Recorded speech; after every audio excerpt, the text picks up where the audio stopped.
There is a belief that has settled deeply into the cultural understanding of aging, a belief so widely held and so rarely questioned that most people treat it as simple biological fact rather than as the assumption it actually is. The belief is this, that after a certain age, building muscle strength is no longer possible, that the body has crossed some invisible threshold beyond which the only direction is decline, and that the appropriate response to the weakness that comes with advancing years is accommodation rather than resistance. This belief is not only wrong, it is demonstrably, measurably, repeatedly wrong in ways that have been confirmed by decades of research involving thousands of older adults across multiple countries and multiple research institutions.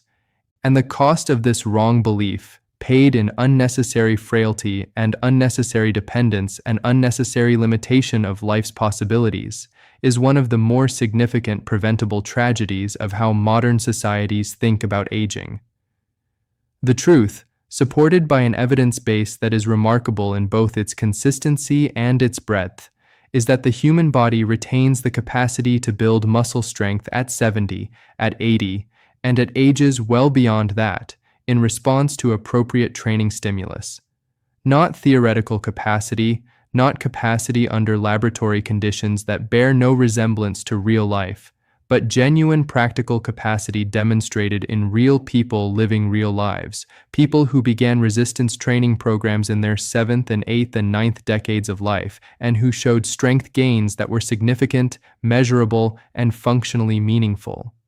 The muscle tissue of a 75-year-old is different from the muscle tissue of a 30-year-old in ways that matter for how training should be designed and how quickly adaptation occurs. But it is not, by any stretch of any honest interpretation of the evidence, incapable of growth and strengthening in response to the right kind of challenge.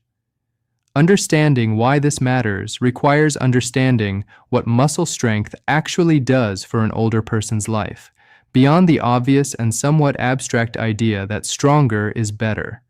The functional consequences of muscle weakness in older adults are specific and serious. Falls, which are the leading cause of injury-related death in adults over 65, are fundamentally a strength and balance problem. The ability to catch yourself when you begin to stumble, to recover your balance before a fall completes itself, depends on the speed and the force with which your leg muscles can respond to the unexpected perturbation. Weaker muscles respond more slowly and with less force, making falls more likely and more serious when they occur. Hip fractures, which kill a meaningful proportion of the older adults who suffer them within the year following the fracture, are almost exclusively the consequence of falls in people whose bones have been weakened by the loss of the mechanical loading that muscle activity provides. Beyond falls, muscle weakness determines the most fundamental parameters of daily independent function.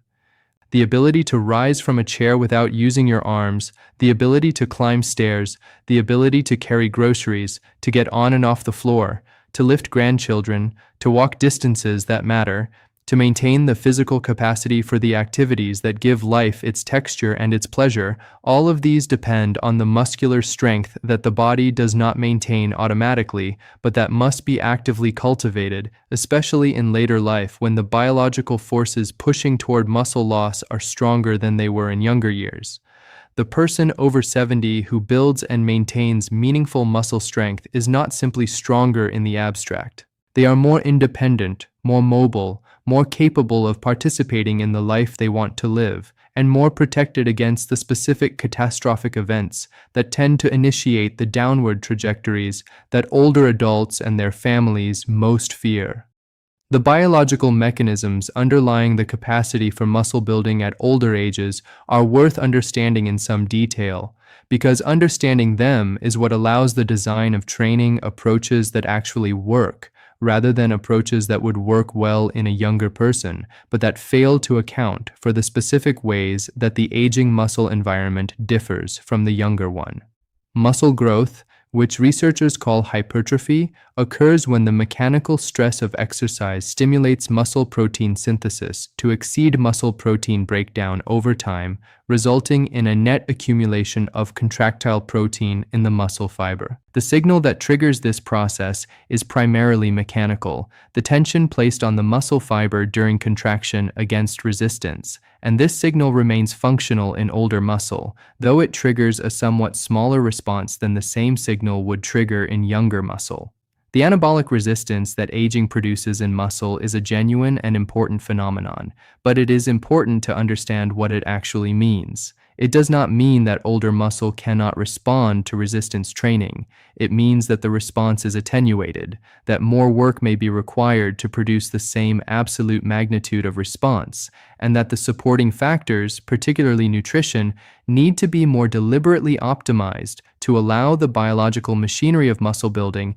to function as effectively as possible. These are differences that matter for how training is designed and how nutrition is planned. They are not barriers that make the goal impossible. They are parameters that need to be accounted for in a thoughtful and evidence-based approach. The hormonal environment of aging does reduce some of the biological support that muscle building had in younger years, with lower levels of growth hormone, testosterone, and other anabolic hormones reducing the baseline hormonal support for muscle protein synthesis. But research has consistently found that the hormonal changes of aging do not eliminate the anabolic response to resistance training. Older adults who engage in resistance training show hormonal responses to exercise that, while smaller in absolute magnitude than those of younger adults, are still real and still contribute to the training adaptation, and the non-hormonal mechanisms of muscle adaptation, including the mechanical signaling pathways that operate directly within muscle fibers in response to tension, remain substantially intact throughout the lifespan. The practical implication of all of this biology is straightforward. Resistance training works for building muscle strength in people over 70 because the fundamental biological machinery of muscle adaptation is still operational, even though it operates somewhat less efficiently than it did in earlier decades, and even though the optimal conditions for its operation need to be more carefully created through thoughtful training design and nutritional support. Starting a resistance training program after the age of 70 requires a different approach than starting one at 40, and getting this right is critically important both for safety and for effectiveness. The first and most fundamental principle is that beginning where you actually are rather than where you wish you were is essential. The training stimulus needs to be appropriately challenging to trigger adaptation, which means it needs to be genuinely effortful, but it needs to be challenging in proportion to the current capacity of the individual, rather than in proportion to some abstract ideal of what exercise should look like. Starting too aggressively is one of the most common errors people make when beginning resistance training at older ages, and it leads to injury and to the discouragement that follows injury, which ends programs before they have had a chance to produce the results that would have motivated continuation. For someone who is starting from a base of very limited physical activity and who may have significant pre-existing weakness, the appropriate starting point may be movements that require body weight support, like sit-to-stand exercises from a chair, or partial range of motion movements, or resistance band exercises performed seated. These starting points are not inadequate or shameful. They are the correct biological stimulus for the current state of the muscle, and they produce genuine adaptation that makes the next level of challenge accessible in a way that starting too aggressively does not. The goal is progressive overload over time, the principle that the training stimulus needs to be gradually increased as the body adapts, and that principle operates at every level of starting point, including very modest ones. Working with a physical therapist or a certified personal trainer who has specific experience and training in working with older adults is genuinely valuable at the start of a resistance training program for someone over 70. Not because the exercises themselves are inherently complicated, but because individual assessment of movement patterns, strength imbalances, mobility limitations, and existing health conditions allows the design of a program that is both appropriately challenging and appropriately safe for that specific person. Many older adults have orthopedic issues including knee arthritis, hip replacement, rotator cuff problems, or spinal conditions that require modifications to standard exercises. and having a professional who understands these modifications ensures that the program is both effective and appropriate for the individual's physical situation. The exercises that provide the most functional benefit for older adults are those that directly train the movement patterns most important for independent daily function. The squat pattern, which involves bending the knees and hips to lower and raise the body, is perhaps the most functionally important movement for older adults to train because it directly develops the strength required for rising from chairs, getting on and off toilets, climbing stairs, and getting up from the floor. The hip hinge pattern, involving bending forward from the hips while maintaining a neutral spine, develops the posterior chain muscles of the back and hips that are fundamental for posture, for safe lifting, and for the stability of the lower back. Pushing movements that develop the muscles of the chest, shoulders, and triceps support the ability to push oneself up from seated positions and to perform the countless daily pushing actions that require upper body strength. Pulling movements that develop the muscles of the upper back and biceps support posture, protect the shoulders, and enable the pulling and carrying actions of daily life. And core stabilization exercises that develop the deep muscles surrounding the spine and pelvis provide the foundation of stability on which all other movements depend. For someone over 70 beginning resistance training, the progression of these movement patterns typically starts with the most supported and least demanding variations and advances, gradually toward more challenging forms as strength and confidence improve. The squat pattern might begin as a simple sit-to-stand from a standard chair, progress to a sit-to-stand from a slightly lower surface as strength improves, and eventually progress to a bodyweight squat without a chair beneath as a safety net, and potentially to a squat with added resistance in the form of a lightweight or resistance band once bodyweight squats can be performed with good form and reasonable ease. This kind of deliberate and specific progression, with each level unlocking the next through genuine demonstrated competence rather than arbitrary time-based advancement, is what produces safe and consistent improvement over the months and years that a genuine strength training program operates across. The frequency of training matters significantly for both effectiveness and safety in older adults, and the research provides reasonably clear guidance on the optimal approach. Training each major muscle group 2 to 3 times per week with at least 48 hours of rest between sessions targeting the same muscles appears to provide the right balance between sufficient training stimulus for adaptation and sufficient recovery time for that adaptation to actually occur. Recovery takes longer in older adults than in younger ones, which is a biological reality that needs to be respected in program design rather than treated as something to overcome through more frequent training. The person who trains so frequently that they are consistently sore and tired from the previous session is not training more effectively than the person who trains at the optimal frequency with full recovery between sessions. They are almost certainly training less effectively because the adaptation that resistance training produces occurs during recovery, not during the training session itself, and incomplete recovery means incomplete adaptation. The specific parameters of each training session, including the number of sets, the number of repetitions, and the amount of resistance, need to be designed in ways that produce the sufficient mechanical stress for adaptation while managing fatigue and injury risk appropriately. Current research on resistance training in older adults suggests that training to or near muscular failure, the point at which another repetition cannot be completed with good form, is an important element of effective programming because it is the final repetitions of a challenging set, when the muscle is most fatigued and the fast-twitch muscle fibers that have the greatest potential for growth are fully recruited, that provide the strongest stimulus for adaptation. This does not mean training to absolute failure on every exercise in every session, which increases injury risk and recovery demands unnecessarily, but it does mean training with a level of effort that is genuinely challenging rather than comfortable. The number of repetitions per set for strength and muscle building in older adults can span a wider range than many people assume, with research showing that training with both lower repetitions and higher resistance and higher repetitions and lower resistance can produce meaningful strength and muscle gains, provided the effort level within each set is sufficient. This flexibility is practically important for older adults who may have joint conditions that make high resistance, low repetition training uncomfortable or risky, because it means that training with lighter weights and higher repetitions performed with high effort can produce comparable results while placing less stress on vulnerable joints.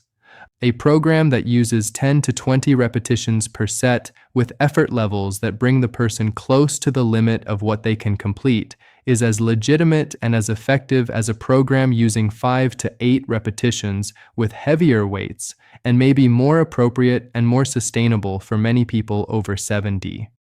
Resistance bands deserve specific mention as a training tool for older adults because their specific properties make them particularly well suited to some of the constraints and needs of this population.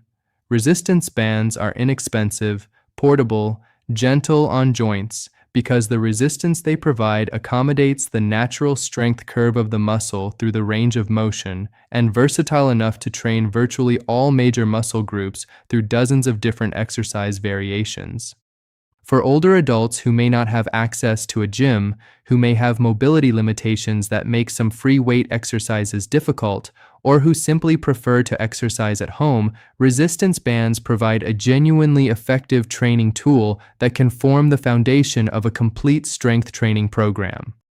Balance training deserves integration into any strength program for older adults over 70 because balance and strength are related but distinct components of the functional capacity that prevents falls and maintains independence, and because training both together produces greater functional benefit than training either one alone.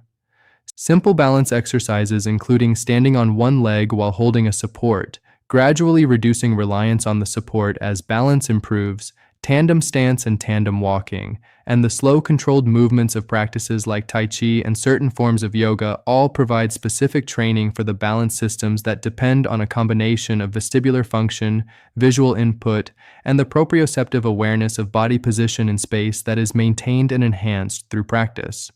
The role of nutrition in supporting muscle building at older ages has already been introduced in other pieces in this series, but it deserves specific elaboration in the context of a discussion focused specifically on building muscle strength after 70. The protein requirement for older adults engaged in resistance training is substantially higher than the general population recommendation, and substantially higher than most older adults who are not specifically focused on muscle building consume. Research on protein requirements for muscle building in older adults converges on a range of approximately 1.2 to 1.6 grams of protein per kilogram of body weight per day, as appropriate for those engaged in a structured resistance training program, with some research suggesting even higher intakes may be beneficial.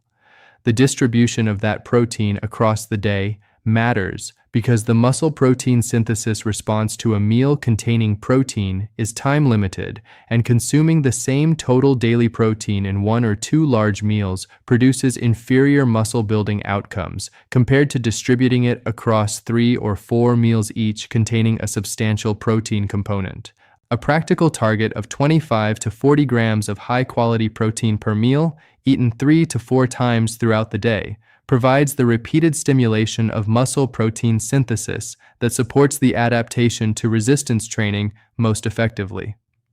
Timing protein intake around training sessions with a protein-containing meal or snack within 2 hours of completing a resistance training session may provide additional benefit by providing the building materials for muscle repair and growth during the period of heightened sensitivity that follows exercise. Creatine monohydrate is one supplement that has accumulated a meaningful evidence base specifically for its benefits in older adults engaged in resistance training, and it deserves mention because it is one of the few supplements in this space whose benefits are supported by genuinely robust research rather than manufacturer claims. Creatine is a naturally occurring compound that supports the energy system used for short-duration, high-intensity efforts like resistance training, and supplementation has been shown to enhance the strength and muscle mass gains produced by resistance training in older adults in multiple controlled studies. It is generally well tolerated, inexpensive, and widely available.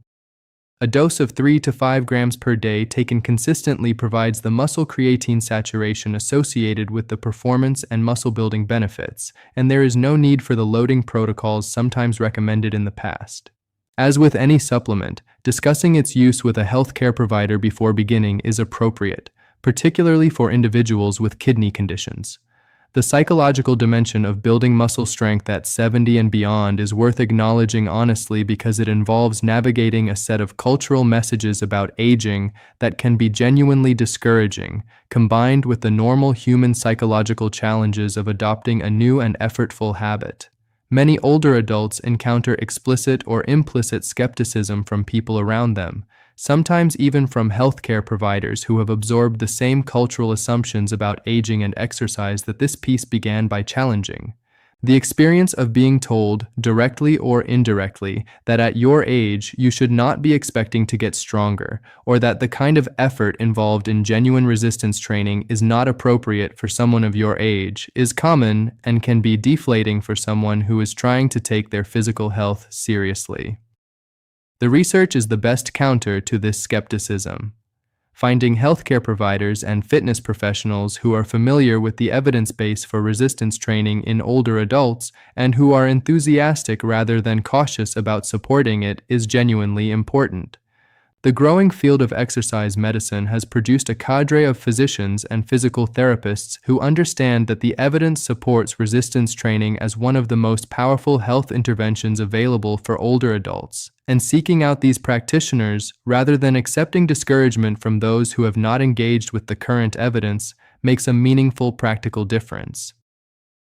The experience of beginning to get stronger after 70, of noticing that the chair is easier to rise from, that the stairs are less effortful, that the grocery bags feel lighter, that the body is responding to challenge with something that feels unmistakably like capability rather than decline, is one that people who have had it describe with a particular quality of surprised delight. Not because they are doing something extraordinary, but because they discovered that the story they had been told about what their body could still do at this age was wrong, and that the body they live in was capable of more than the cultural narrative suggested. That discovery, made through the concrete evidence of their own strengthening body, tends to be powerfully motivating in a way that abstract arguments about the importance of exercise never quite manage to be. Building muscle strength after 70 is not easy. It requires consistent effort, appropriate nutrition, adequate rest, and the patience to allow adaptation to occur at the pace that older physiology dictates rather than at the pace impatience demands. It requires navigating the occasional setback of minor soreness or a missed week of training and returning to the program without catastrophizing the interruption. It requires enough belief in the possibility of the outcome to invest the effort before the outcome is clearly visible. But it is genuinely possible, genuinely beneficial in ways that extend into every aspect of daily life and independence, and genuinely accessible to anyone over 70 who is willing to engage with it seriously. The body does not stop being capable of strength at 70. It simply requires more deliberate cultivation to express that capability, and the cultivation is worth every bit of the effort it requires.